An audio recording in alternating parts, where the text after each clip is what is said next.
morning. This is the Eager Beaver Show. You are listening to a True North Eager Beaver Media Podcast.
The True North Eager Beaver podcasts are proudly brought to you by our founding sponsors, the Miss V Mysteries from Corvid Moon Publishing, your source for science fiction, fantasy, and cozy mysteries featuring a broad diversity of characters. CanadianTarot.com, your uniquely Canadian online eclectic tarot community and forum, and The Pepper Master, hot pepper sauces made from fresh farm ingredients to thrill your taste buds and expand your mind.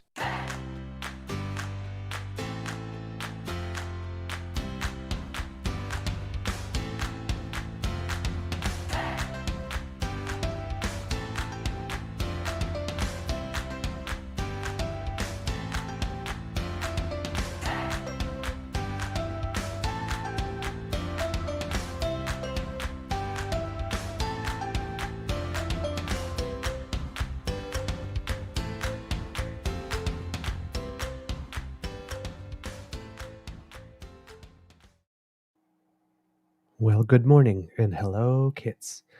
Welcome to Season 3 and episode number 202 of the Daily Beaver Morning Show here on the Crier Media Network. Today, recording day is Wednesday, September 6, 2023. And according to the Weather Network, it's going to be an excruciatingly hot day here again at the Beaver Lodge with temperatures feeling like 36. I'm your host, the Eager Beaver, pronouns he, him, he, Mr. Beaver A, and with me as always is my dear friend, Mr. Grizzly. As you can hear in my voice, I am totally unenthusiastic because, once again, I have lost control of my damn show. So I'm sorry. Difficulties. And I'm sorry that yesterday everybody heard me yell the F word really out loud, but it's okay. The volume just cranked right up again. I don't know how that happened. There's some sort of gremlin in your system. Okay, We're going to figure it out. I can't do this again. Sorry. That's okay. I can't hear anything. We'll figure it out. Technical glitches. I don't know what's going on. These things do happen sometimes, and for some reason, his system has gone a little haywire. I will have to run down to Kingston to make this better.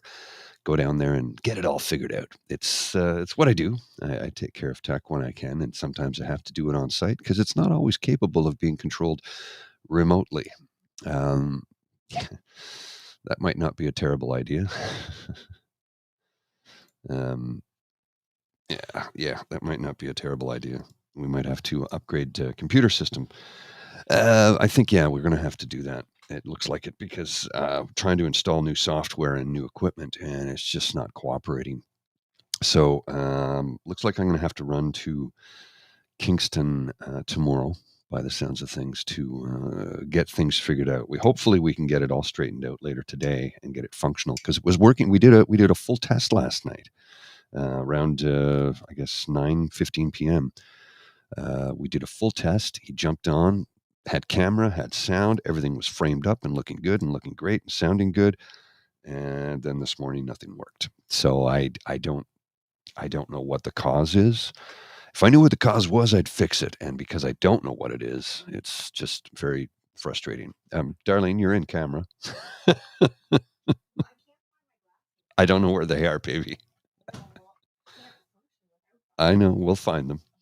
Everything's gone sideways this morning, as you folks can see.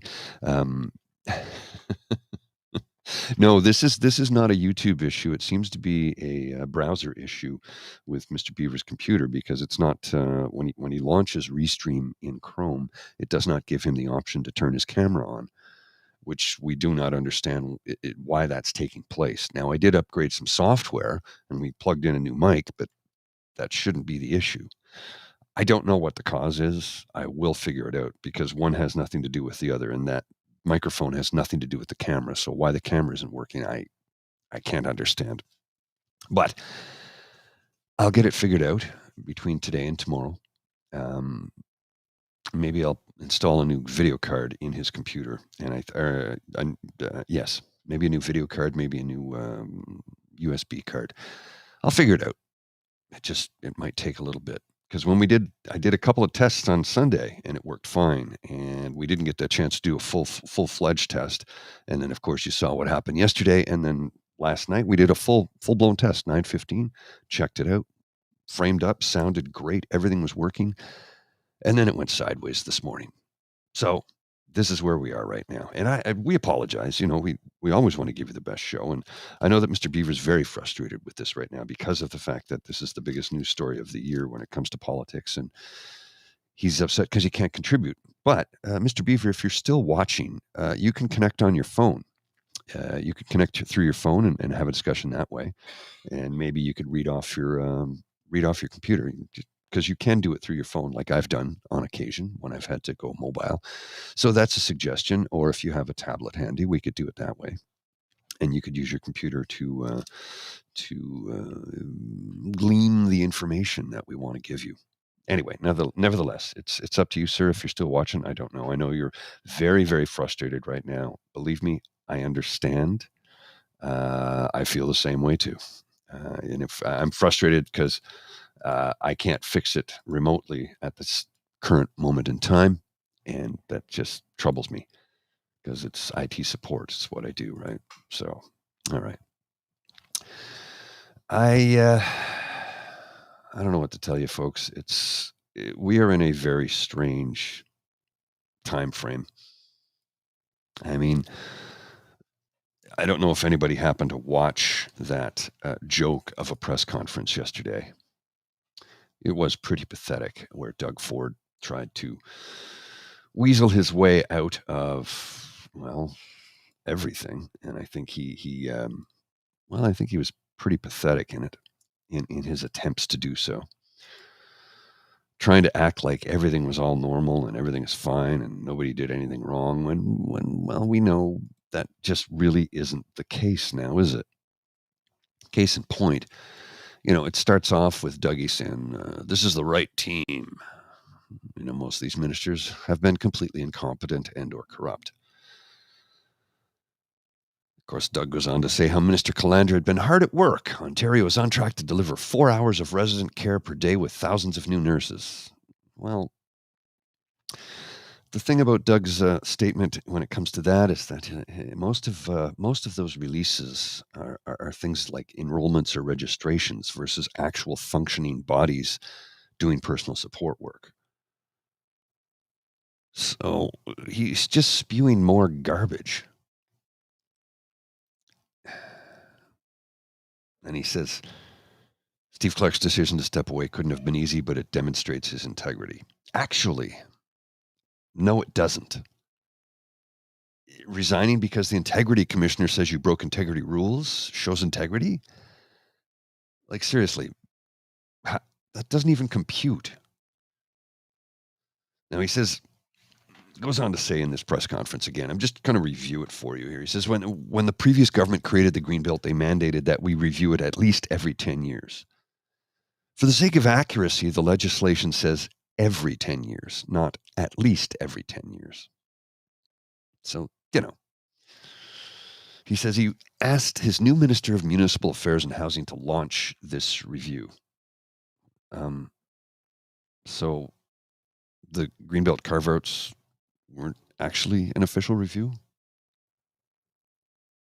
So he's doing a review twice in 10 months, not once every 10 years.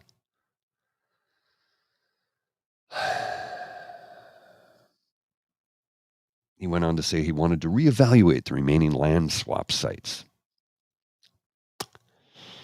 These will have to survive on their own merit. Well, here's the thing, Dougie. The Auditor General already stated that only 2 out of 15 sites met the original criteria to be selected for development.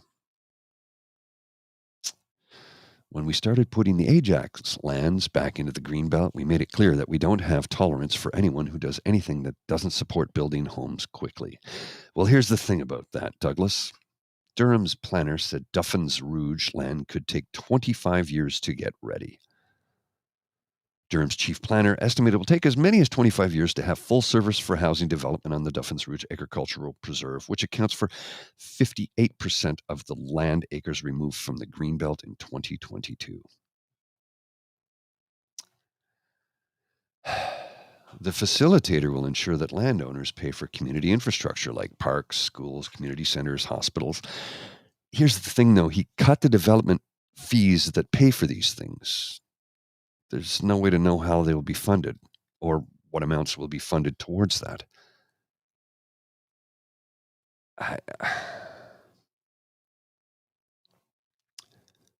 Exasperated all the damn time. It's his statement here. This review will speak to the people locked out of the dream of home ownership, newcomers struggling to find a place to live, young families not able to buy their starter home. Let's be realistic. None of those people, none of that group of people will be able to afford one of these gigantic McMansions in the Greenbelt. This is just more garbage being spewed from Dougie.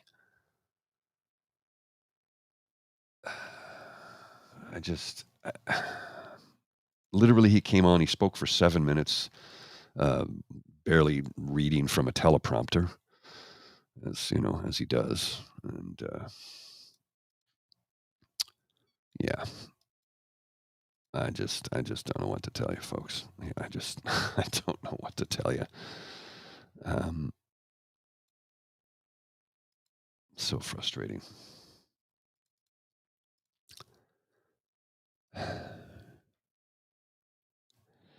He says, one of the first questions asked, sorry, I'm just trying to go through my notes here. Will this be a full and proper process? Doug's response to that is, we will review all lands. It was mandated in 2005 to review every 10 years. In 2005, there was no consultation. It's not actually true, Douglas. There was a 15-month consultation before the Greenbelt legislation. It was a 15-month process that started off with a minister's zoning order and the original Greenbelt Protection Act.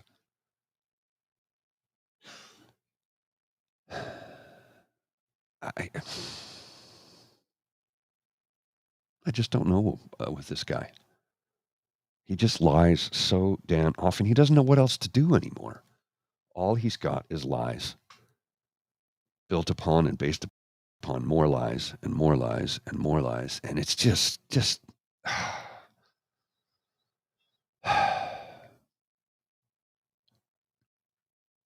I don't know what to say anymore. I'm running out of superlatives to describe the mountainous, cretinous lava flow of bullshit that comes out of his mouth every day. I don't understand how he's still in office. I mean, I get that somehow we were stupid enough to not vote next year, which is how he got elected, because if more people had turned out to vote, instead of listening to what the pundits said, spewing on about how they were that the progressive conservatives were going to win a landslide victory, which they ended up winning a landslide victory with 30% of the population voted. Out of the 43%, he got 30%. No, I think it was only 17% actually, out of the 43, if memory serves. We just didn't get enough people to come out and vote. And as a result, we're stuck with this horrendous government. And that's just beyond frustrating.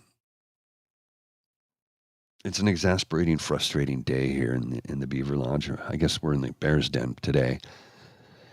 Do grizzly bears have dens? I don't know. I know black bears do. I don't know if grizzly bears do. I should actually get into checking that out, eh? It's days like this where I just don't know what to, I don't know what to say. I want to tell you folks something. I want to tell you folks something great, but I got nothing. I literally got nothing. Of the 43%, he got 17%, but we have 85% of people complaining. Yeah. Well, the other thing, too, he keeps talking about the 14 recommendations, right? There's 15. So he's trying to gaslight us into believing there's only 14 recommendations, and they followed all 14, but there's 15, and the one he refused to follow is the one that states this process is flawed and it's incorrect and you didn't do it right. But he wouldn't admit to that. Yeah. So 17% of the vote. And this is what we are looking at. And it's a landslide majority victory. 17% of the 43% who bothered to show up and vote last June. And this is what we have to deal with as a government. We've no one to blame but ourselves. And I mean that. We have no one to blame but ourselves because we did not get out and vote. Hey, Santi, how's it going, brother? Good to see you. Thanks, man. I thought you'd like that. I posted a joke yesterday for those who might not know. Santi's a buddy of mine from Uruguay. He's not in Uruguay right now, though. You're in the Carolinas, I believe. Anyway, it's one of those days, folks, where now I have to wade into the water on the Freedom Convoy and the trial that is moving forward for Tamara Leach and Chris Barber, I believe it is. Is it? Yeah. Yeah, organizers Chris Barber. Was it Barber and Leach? I know it's Tamara Leach. She's in town and she's smiling at her throng of fans that I don't know. Oh, you're in Indianapolis. Okay, thanks, brother. The throng of fans who came outside the Ottawa courthouse to show support. I think all 30 people, if there was that many. I'm not sure. Began yesterday, and I don't know what the outcome was. There's a lot of idiocy on online talking about it, people trying to support it, and I'm like, what's to support? They held a city hostage for 3 weeks, and think there's nothing wrong with that. Now, Crown Counsel Radcliffe, in his opening statement, called the Freedom Convoy protest anything but peaceful and insisted the trial was not about the political beliefs of Leach and Barber, but was focused on the means that both used to achieve their goals. Yeah, well, that's what it boils down to in the end. And we know how to deal with this in the future if it ever happens again. If they were ever able to take a city hostage again, we'll just literally bring in a bunch of police forces and kick them out. You can peacefully protest as much as you want. That was not a peaceful protest. That was an occupation. Anybody who saw me yelling at them in the streets will understand the hell that we went through for that 3-week period. Exasperated all the damn time, folks. All the damn time.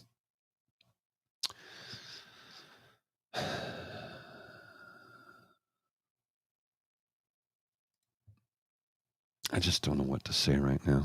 When I think about all the crap that we have to put up with the Ford government, with the idiocy that is the Freedom Convoy, with the blatant, willful ignorance of people who refuse to use the tools at their disposal, this medium that we're on, to actually go and search out from credible sources actual factual information, but instead we'll go down the rabbit hole of places like Newsmax and One News America and Fox News and tell me not to listen to mainstream media. I'm like, well, mainstream media has dropped the ball on a lot of shit, so I'll make my own decisions on where I get my information. But there are a lot of good journalists and reporters in this country.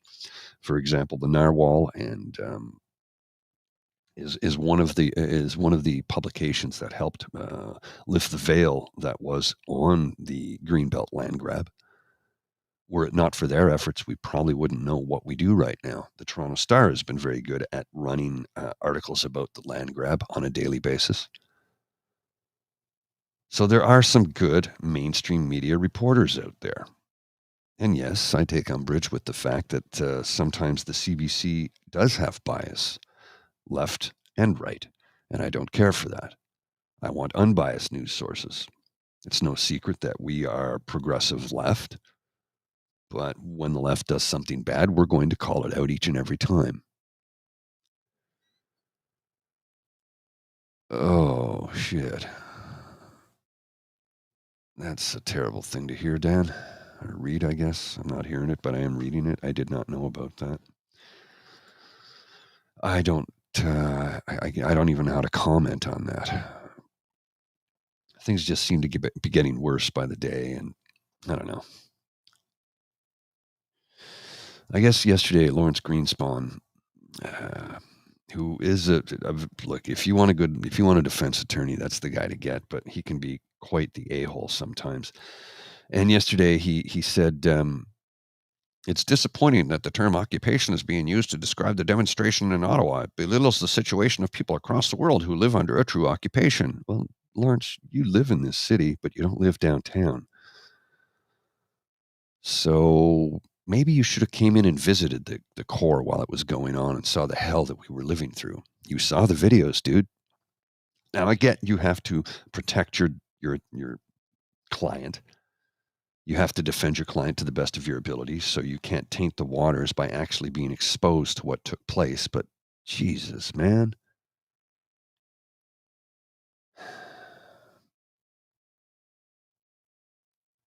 He says, this whole trial, according to Greenspan, is about protected charter rights of assembly and freedom of expression versus property rights. Wait a minute, Lawrence. What about my freedom of expression? What about my right to assemble? When we have a bunch of bullies in the street who are yelling at people for wearing a mask because there's a deadly pandemic on, when people are getting threatened and beaten up because of it, and there are 500 cases of intimidation and assault that took place during that time period. 500. I don't know what to say about that. Where's my right to assembly? Where's my freedom of expression when it's taken away from me by a horde of ignorance that occupies the streets of my city for 3 weeks while the Premier of Ontario fiddles while the city is burning, where the mayor did nothing. And the police chief said, well, we have to let them through. No, actually, you don't. You don't have to let people in giant trucks through to the downtown core of Ottawa. You could have blocked off the streets and let them walk in, and they would be welcome to walk in, and they can walk out. But you let them park on the city streets for 3 weeks, shit in my streets, assault and threaten and intimidate my neighbors. Innocent people who had nothing to do with the mandates. Neither did the Prime Minister, for that matter. The mandates were provincial. And every one of you chuckle fucks out there who want to talk to me about that one, bring it on. Because I can prove to you how wrong you are. I can't travel across the country. You drove here from Alberta. Nobody stopped your freedom of travel or movement. The methodology may have been different. Regulations were put in place to protect people. You didn't want to abide by those regulations. You didn't want to wear a mask. You didn't want to get vaccinated. Fine, that's your choice. But the thing is, every choice you make in this life, there's a consequence to that choice. Sometimes they're bad, sometimes they're good. No matter what you do, you have to live up to the consequences of your actions, or in some cases, inactions. It's a privilege to get on a plane or a train or a boat. It is not a right. Your freedom of movement was never taken from you. And if you said, I was locked in my home, well, I don't know where you live, but nobody locked me in my home. I was free to come and go as I pleased during that time period. So this trial, I hope it doesn't turn out to be a joke. And I hope it's a fair trial. And again, Tamara and Chris have their right to a fair trial and to be judged by a group of their peers. And I hope that I hope to go to prison. I really do. No, I do. I'm not going to lie about that. I want them to go to prison because they broke the law. They hassled people. They did it intentionally. They wanted to overthrow the democratically elected government. I'm not making this up. This is a true fact. I read their MOU. I have a copy of it. They don't seem to want to have democracy. And well, that's the thing, Jen. They're whining about their oppression during an unprecedented time. We all went through the same thing. I didn't get to go do this or visit my dad was in the hospital and almost died. I couldn't visit him. I didn't decide to occupy a city and threaten others because I didn't get to have my rights. We all are part of a community. We're supposed to take care of one another. We're not supposed to demand that our rights go above all else. You know, here's the thing. It was always all these whiny little white people, and I am a white person, obviously, you can see that, who for the first time in their life discovered what it was like to have a lack of privileges. The very first time in their life, they didn't get served the way they wanted to, and they couldn't deal with it. They really couldn't deal with it. Look what they did in response. Pathetic, whining babies. Every single one. I think I'm going to cut it short there, folks, so I can get into the office and get some work done. And as you all know, I don't like to do this without my partner, and it's not as much fun without him. And I know it's a very heavy tone when I'm here by myself. There's no one to joke around with. It's just me. But I thank you for coming out today. I thank you for being patient with us while we sort through these technical issues. I know how frustrating it is for Mr. Beaver. He is very upset at the moment, and I understand. We'll get this fixed up. I don't know what went sideways, but it did, and sometimes, technically speaking, that's how things go. I know I don't like it any more than you do, but there we are. So remember to reach out to us. You can find us on our True North Eager Beaver Media pod page at podpage.com, sponsored by the Ray Girl. And of course, if you want to donate to us, you can do so by clicking on the QR code to my right. It's ko-fi.com/eagerbeaver. And you can find us there if you want to donate. And that's great if you can. And if you can't, that's okay too. There's no pressure on you. And if you're feeling a little stressed, maybe go to my ASMR for Mental Health YouTube channel, Polly's World 2005, I believe is what it is. I never remember that. It's terrible. I don't even remember my own address. I just click on it and there it is. The QR code is on the screen for those of you who are interested. If you want to scan in, there's, I don't know, a couple hundred videos there that will help talk to you about mental health and anxiety and how to cope with moments like this when we are depressed and anxious and upset. And, you know, I think it's important that we lean on one another in times like this. We do want to thank our sponsors, the Corvid Moon Publishing, the Miss V Mysteries from Corvid Moon Publishing, CanadianTarot.com, and the Pepper Master, who I'm going to spice up my dinner this evening. A little I think I'm going to use the bell peppers. I got a whole bunch of sauces from the Pepper Master, so I'm going to dig into that later on this evening. Pardon? I'm going rogue. Because we need a laugh. Yes, we need to laugh. To tell them that you already have dinner made that I brought you. No, I'm saying for this evening, darling. I'm putting in the peppers for this evening. And Bridget did bring me dinner last night. That was very kind of her. Linda said I was allowed to walk through the room. You're allowed to walk through the room. Yes, you are. Go to the washroom now? Sure, okay? Go ahead. Yeah, yeah. Have a great day, everybody. This is the kind of day we're having, folks. All right, you take care, and we will see you tomorrow. And once again, I do apologize for the technical glitches. I know Mr. Beaver is beyond frustrated, and like I said, if I could fix it for him right now, I would. Unfortunately, I don't know what is happening or why it's happening. But we will have something functional for tomorrow.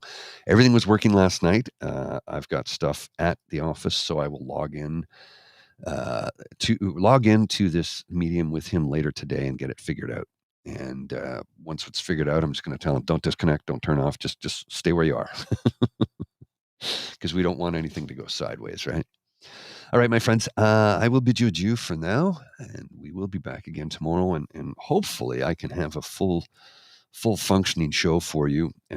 Technically speaking, I hope I can get it all together today so that we can do it for tomorrow the way we want to, the way you've been accustomed to. And you know how much we love all of you. Each and every one of you have been so very kind to us.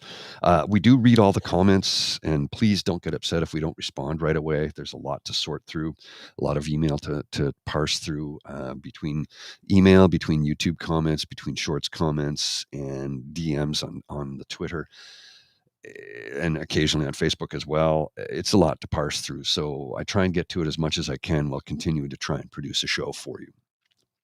Okay. That's it. I'm gonna get on out of here. I'll see you soon. You take care. Bye bye.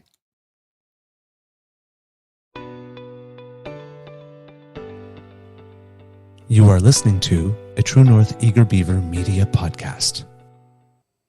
The True North Eager Beaver podcasts are proudly brought to you by our founding sponsors, the Miss V Mysteries from Corvid Moon Publishing, your source for science fiction, fantasy, and cozy mysteries featuring a broad diversity of characters. CanadianTarot.com, your uniquely Canadian online eclectic tarot community and forum. And The Peppermaster, hot pepper sauces made from fresh farm ingredients to thrill your taste buds and expand your mind.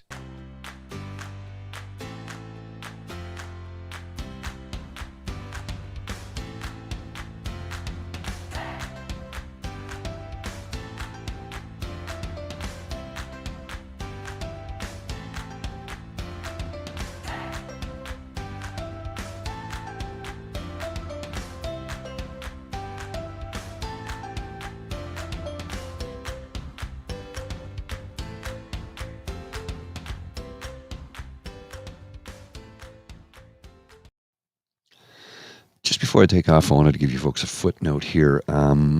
Interesting fact, Gatineau, which is right across the river here in Ottawa, they've decided that they're going to close most schools. Actually, yeah, most schools in Gatineau will be closed Tuesday because of the heat warning, because of the schools do not have any type of air conditioning.